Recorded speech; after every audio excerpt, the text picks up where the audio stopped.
Middle East યુદ્ધ સંકટની અસર હવે ગુજરાતના ઔદ્યોગિક પટ્ટા પર જોવા મળી રહી છે। પેટ્રોલ, ડીઝલ અને સીએનજીના વધતા ભાવથી અંકલેશ્વર, દહેજ અને ઝઘડિયાના ઉદ્યોગો ચિંતામાં મુકાયા છે।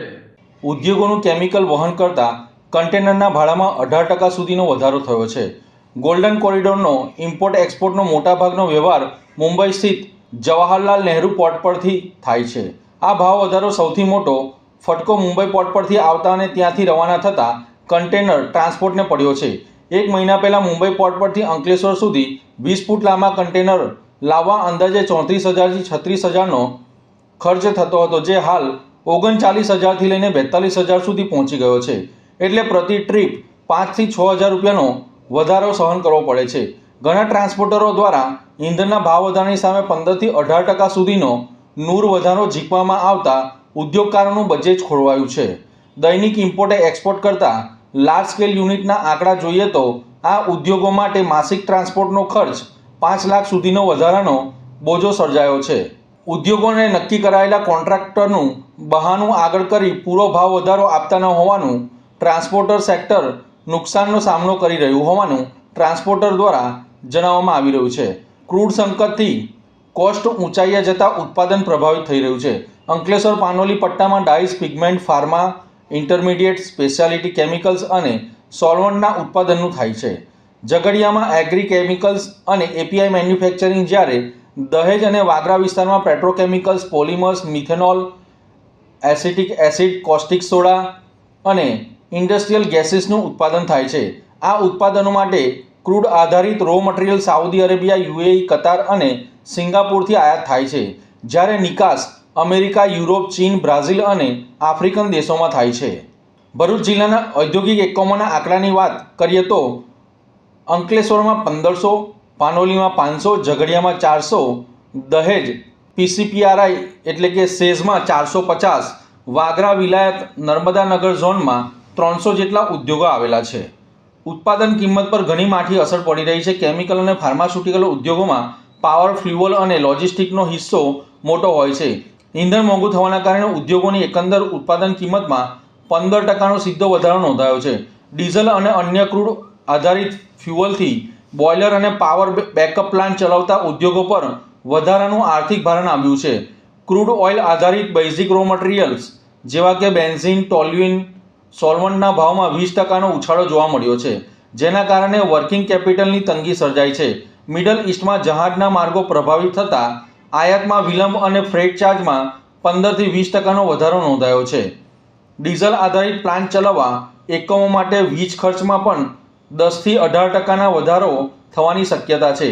ઉદ્યોગ નિષ્ણાતોના મતે આ સ્થિતિ યથાવત રહી તો કુલ ઉત્પાદન કિંમતમાં 8 થી 15% સુધીનો વધારો થઈ શકે છે, જેના કારણે વૈશ્વિક બજારમાં ગુજરાતના કેમિકલ ઉદ્યોગોની સ્પર્ધાત્મકતા અસરગ્રસ્ત બનશે।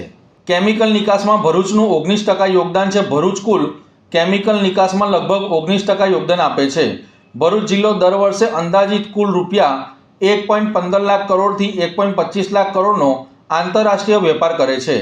વાર્ષિક આયાતની જો વાત કરીએ તો અંદાજે 8 થી 10 બિલિયન ડોલર મુજબ આશરે 66,000 કરોડથી 78,000 કરોડ રૂપિયા છે। જો આગામી દિવસોમાં આંતરરાષ્ટ્રીય બજારમાં રાહત નહીં આપે તો અંકલેશ્વર અને ભરૂચના અનેક નાના અને મધ્યમ કક્ષાના એમએસએમઈ પ્લાન્ટ્સ આંશિક બંધ થવાની કગાર પર આવી જશે તેવી ઉદ્યોગકારોએ ભીતિ વ્યક્ત કરી છે। ઉદ્યોગકારોનું માનવું છે કે જો આગામી સપ્તાહમાં ક્રૂડ બજાર સ્થિર નહીં બને તો અંકલેશ્વર સહિત સમગ્ર ભરૂચ જિલ્લાના ઔદ્યોગિક ઉત્પાદન અને નિકાસ પર ગંભીર અસર પડી શકે છે। અંકલેશ્વરથી દહેજ સુધીનો ઔદ્યોગિક પટ્ટો હાલ વધતા ખર્ચ અને સ્પર્ધા વચ્ચે સંઘર્ષ કરી રહ્યો છે અને આગામી દિવસોમાં વૈશ્વિક સ્તરે સ્થિતિ સ્થિર નહીં બને તો ગુજરાતના કેમિકલ હબ માટે મોટો પડકાર વધુ વિકટ બનવાની શક્યતાઓ સેવાઈ રહી છે। અત્યારે જે ઈરાન, અમેરિકા, ઇઝરાયલના યુદ્ધના કારણે, ક્રૂડના કારણે જે રો મટીરિયલ નથી મળતા, ટ્રાન્સપોર્ટેશનમાં પણ હમણાં ડીઝલ પેટ્રોલના પ્રોબ્લેમો આવ્યા છે વ્હીકલ માટે, અને સમયસર નથી મળતું, ભાવ પણ વધઘટ થશે, એટલે એની અસર આ ભાવનો વધારો લેવામાં ઇન્ડસ્ટ્રીને સામે એક્સપોર્ટ બંધ છે। જરૂરિયાત વર્લ્ડ લેવલની ક્રૂડના ઉપર જ આખી ઇકોનોમી ટકેલી છે, એટલે વપરાશ પણ ઘટશે, સામે ભાવ વધારો, એટલે અત્યારે અનશન ભાવ રહેશે વધઘટ ગમે એ.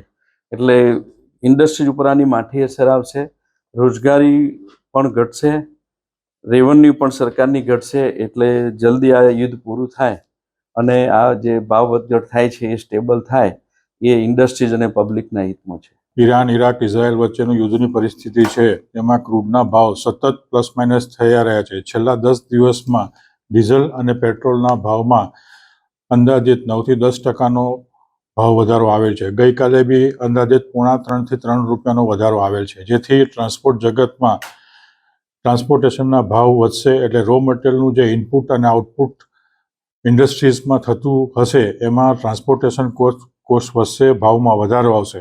સાથે સાથે ઇન્ડસ્ટ્રીઝમાં દર અઠવાડિયામાં એક વખત વીકલી ઓફ હોય છે, ત્યારે ઇન્ડસ્ટ્રીઝ સતત પ્રક્રિયાના એ કન્ટિન્યુઅસ પ્રોસેસમાં ડીઝલનો ઉપયોગ કરતી હોય છે, જનરેટરથી પ્લાન્ટ ચલાવતા હોય છે.